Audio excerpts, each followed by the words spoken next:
Venerdì 19 gennaio, San Bassiano Vescovo, è il 19° giorno dall'inizio dell'anno, ne mancano 347 al termine. Il sole sorge alle 7:44 e tramonta alle 16:58.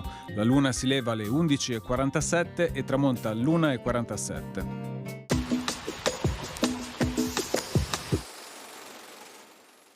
I 7 comuni vicentini dell'altopiano di Asiago ottengono nuovamente conferma riguardo ai loro antichi privilegi. Tra l'altro, una cifra forfettaria di imposte da ripartire equamente da loro in piena autonomia.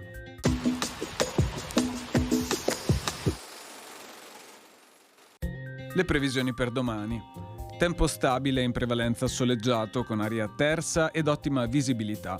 Temperature minime in calo, massime stazionarie in pianura, in calo sulle zone montane. Fino a parte della mattinata sulla costa bora moderata tesa, a tratti forte sulle zone meridionali, in successiva attenuazione.